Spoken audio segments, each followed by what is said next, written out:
Olá, pessoal. Nessa aula nós vamos trabalhar o balanceamento das equações químicas pelo método das tentativas. Mas primeiro, o que é um balanceamento? O balanceamento ele é baseado na lei de Lavoisier. O que diz a lei de Lavoisier? Que é a lei da conservação das massas. Que numa reação química, o somatório das massas dos reagentes é igual ao somatório das massas dos produtos. O que significa isso? Que o mesmo número de átomos de cada elemento que eu tenho nos reagentes, eu tenho que ter nos produtos. Então, o que é balancear? Balancear uma equação é igualar o número de átomos de cada elemento dos reagentes antes e depois da reação, certo? De cada elemento, né? Então, o número de átomos de cada elemento que eu tenho nos reagentes, eu tenho que ter exatamente nos produtos, certo? E para fazer esse balanceamento, nós vamos utilizar números que são denominados de coeficientes, que aparecem multiplicando as fórmulas. Esses números, preferencialmente, são inteiros, certo? Nós damos preferência para usar os números, a menor proporção de números inteiros. Tudo bem? Então, resumindo, balancear uma equação química é igualar o número de átomos de cada elemento que eu tenho no reagente, eu tenho que ter o mesmo número de átomos de cada elemento nos produtos. Nós vamos trabalhar o método chamado método por tentativas. Esse método é um método fácil, porém ele só serve para reações, equações de baixa complexidade, que é o que nós vamos trabalhar nesse primeiro momento. O primeiro passo é começar o balanceamento pelo elemento ou pelo grupo que aparece uma única vez nos reagentes ou nos produtos e que tenha o maior índice de atomicidade. Índice de atomicidade é aquele número pequeno que vem representado na parte de baixo, acompanhando o símbolo do elemento, né, subscrito do lado direito. O segundo passo é inverter os índices de atomicidade do elemento, de um membro para o outro, transformando os índices de atomicidade em coeficientes estequiométricos. E o terceiro passo, se necessário, fazer o balanceamento dos outros elementos. Ah, não entendi nada. Calma. Deixa eu mostrar um exemplo primeiro, com uma reação. Eu vou repetir esses passos, né, várias vezes agora durante as aulas. Eu tenho certeza que você vai compreender. Então vamos lá. Vamos para o primeiro exemplo. Essa reação, nitrogênio reagindo com hidrogênio, formando amônia. Primeiro passo, você tem que olhar qual é o elemento ou grupo que aparece uma única vez de cada lado, que tem o maior índice de atomicidade. Está vendo que eu já destaquei e coloquei ele em vermelho e azul. O hidrogênio aparece uma vez nos reagentes, aparece uma vez nos produtos. E ele é o que tem o maior índice de atomicidade, 3. Identificou esse elemento, que é o passo 1, o que você vai fazer? O passo 2. O que é o passo 2? Você vai transformar os índices de atomicidade em coeficientes. Você vai inverter, como eu coloquei ali. O 2, que está multiplicando o hidrogênio nos reagentes, vai multiplicar o hidrogênio dos produtos. E o 3, que está multiplicando o hidrogênio nos produtos, vai multiplicar o hidrogênio nos reagentes. Então, você transforma os índices de atomicidade em coeficientes estequiométricos. Eu já destaquei os elementos, fiz isso também nos outros slides, coloquei em colorido, para ficar fácil de você visualizar quem são os elementos e quais são os índices que você vai ter que inverter. Nesse caso, não foi preciso o terceiro passo, porque só com essa inversão a equação já está balanceada. Correto? Vamos para um próximo exemplo.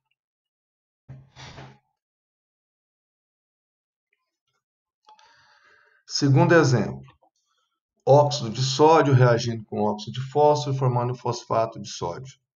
Qual é o elemento ou grupo que aparece uma única vez de cada lado que tem o maior índice de atomicidade? Já destaquei, coloquei o sódio e os seus índices 2 e 3. Identificou o elemento que aparece uma única vez de cada lado que tem o maior índice de atomicidade? O que você vai fazer agora? Segundo passo, vai inverter. Então, esse 2 vai multiplicar o produto e esse 3 vai multiplicar o reagente, certo? Nesse caso, nós também não precisamos fazer o terceiro passo, porque com essa inversão, a equação já está balanceada. Tudo bem? Está vendo como é fácil? Mais um exemplo. Alumínio reagindo com oxigênio, formando a L2O3. Primeiro passo, quem é o elemento que aparece uma única vez de cada lado, que tem o maior índice de atomicidade? Nesse caso, é o oxigênio. O que eu tenho que fazer agora? Inverter os índices de atomicidade, transformando esses índices em coeficientes estequiométricos. Eu estou mostrando. Só que nesse caso, quando fazemos essa inversão, a equação não fica balanceada. Fica faltando ainda balancear o alumínio, porque aqui eu tenho 2 vezes 2, 4 alumínios, e aqui só tem 1. Então, eu sou obrigado a fazer o terceiro passo, fazer o balanceamento do restante dos átomos, que nesse caso é multiplicar o alumínio por 4. Certo? Dúvida? Tá dando para acompanhar, beleza? Qualquer coisa, lembre-se que você pode conversar comigo pelas redes sociais posteriormente. Então, vamos para o próximo exemplo. Hidróxido de alumínio reagindo com ácido pirofosfórico, formando pirofosfato de alumínio e água. Quem é o elemento ou grupo que aparece uma única vez de cada lado, que tem os maiores índices de atomicidade? Nesse caso é o alumínio, certo? Eu poderia fazer também com P2O7, que é um grupo que aparece também uma única vez de cada lado. Mas vamos fazer com o alumínio. Então, eu identifiquei o alumínio. E ele tem o maior índice também, né? 4, né? Então, agora, o que eu tenho que fazer? A inversão. Pega o número 1, o índice de atomicidade 1 desse alumínio, e multiplica o produto, pega o índice de atomicidade 4 desse alumínio e multiplica o reagente. Feito isso, a equação não está balanceada. Nós temos que balancear ainda os hidrogênios e os oxigênios. Então, eu tenho que fazer o terceiro passo, certo? Que é balancear o hidrogênio e o oxigênio. Tudo bem? Então, sempre o primeiro passo é procurar o elemento ou grupo que aparece uma única vez de cada lado, que tem o maior índice de atomicidade. Identificou esse elemento ou grupo, você inverte os índices de atomicidade do reagente, passa para o produto, do produto passa para o reagente, transformando esses índices em coeficientes estequiométricos. Às vezes, com esse segundo passo, a equação já fica balanceada. Caso isso não aconteça, você continua o balanceamento dos demais elementos. Uma observação. Às vezes, o balanceamento pode ser alcançado usando números fracionários, como esse exemplo aí de combustão do butano, né? Eu tive que colocar ali 13 sobre 2, que é a mesma coisa que 6,5, certo? 6,5 vezes 2 dá 13 oxigênios, que é o que eu tenho aqui, ó. 4 vezes 2, 8, mais 5, 13. Então, posso usar coeficientes fracionários, né? Coeficientes estequiométricos fracionários? Pode, você pode usar. Mas, normalmente, nós damos preferência para escrever a reação com a menor proporção de números inteiros. Então, nesse caso, basta multiplicar toda a equação por 2. Quando uma equação está balanceada, se você multiplicar ela por algum fator, ela continua balanceada. Então, multiplicando toda a equação por 2, eu transformo 13 sobre 2 em 13. Tudo bem? Então, vamos continuar. Vamos fazer mais um exemplo. Essa é a reação de decomposição da nitroglicerina, que é um poderoso explosivo. Vamos balanceá-la. Qual é o elemento que aparece uma única vez de cada lado que tem o maior índice de atomicidade? Nesse caso, o elemento é o hidrogênio. Então, eu tenho que pegar esse 5 e passar para cá, e esse 2 e passar para cá. Feito isso, a equação não está balanceada. Agora eu tenho que continuar o balanceamento. Carbonos, aqui eu tenho 2 vezes 3, 6. Então, aqui também tem que ter 6.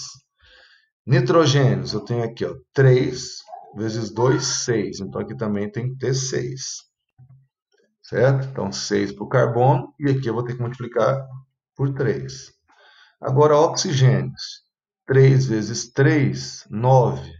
Vezes 2, 18. Aqui nós temos 6 vezes 2, 12.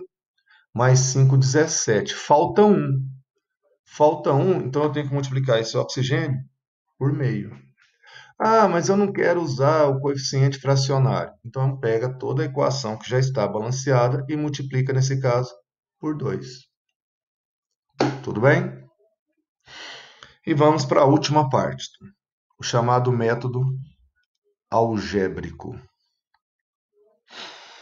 Vamos balancear essa equação, né, de ustulação da pirita. O FeS2 é pirita, é um minério que tem o apelido de ouro de tolos. Vamos balanceá-lo pelo método algébrico. Qual é o primeiro passo no balanceamento por método algébrico? Você vai adotar incógnitas como coeficientes, como eu fiz aí, x, y, z e w. Adotou? Qual é o próximo passo? O próximo passo é montar uma equação algébrica de igualdade para cada elemento. Como assim? Quantos ferros eu tenho nos reagentes? X ferros. E quantos ferros eu tenho nos produtos? 2Z. Então, eu posso afirmar que X é igual a 2Z. Enxofre. Quantos enxofres eu tenho nos reagentes? 2 vezes X. E no produto? 2 vezes W. Então, desculpa, W, né? Só W. Então, 2x é igual a W. E o oxigênio? Quantos oxigênios eu tenho nos reagentes? 2Y. E nos produtos? Eu tenho 3E, 2W. Então, 2Y igual a 3E mais 2W. Então, você tem que montar essa equação algébrica de igualdade para cada elemento. Feito isso, o que você faz? Você adota, você que escolhe. Você vai escolher x, y, z ou w e vai adotar um valor. A qual valor? O ideal é adotar 1. Né? Então, eu escolhi ali o z, chamei o z de 1. Se o z é 1, aí você vai completando, fazendo o cálculo. Se o z é 1, então eu posso afirmar, certo, que o x é 2. Se o x é 2, então o w, né, tem que ser 4. Se o w é 4, né, e o z é 1, então aqui vai ficar 8 mais 3, certo? E o y, quanto que ficou o y? Então, o y vai ficar aqui, ó, 2 vezes w, né? Onde o w é 4, 8. 3 vezes z, o z é 1, então vai ficar 8 mais 3, certo? 11, dividido por 2. Então, y vai ficar 11 sobre 2. Ah, eu não quero usar o número fracionário. Você pega agora e multiplica toda essa equação por 2, certo? Transformando esse coeficiente em 4, esse coeficiente em 11, esse coeficiente em 2 e esse coeficiente em 8. Então, no método algébrico, você primeiro adota incógnitas para cada coeficiente. Depois você monta uma equação de igualdade, como eu fiz, em relação ao número de átomos de cada elemento nos reagentes e produtos. E depois você adota um valor para uma dessas constantes, para uma desses coeficientes. Agora, observação, você vai procurar ao máximo evitar isso. Você só usa o método algébrico quando a questão, né, te propõe isso, te pede. Caso contrário, você vai evitar. Esse método às vezes engana. Ele pode parecer que ele é fácil, mas ele não é. Em equações mais complexas, isso vai ficando, né, muito difícil. Então você tem que procurar, na verdade, evitar esse método algébrico. Tudo bem? Agora, como sempre eu falo ao final das aulas, plataforma, pega o material, a lista de exercício, pega o livro, resolve os exercícios. E posteriormente nós vamos tirar dúvidas. Qualquer coisa me procura nas redes sociais. Abraço.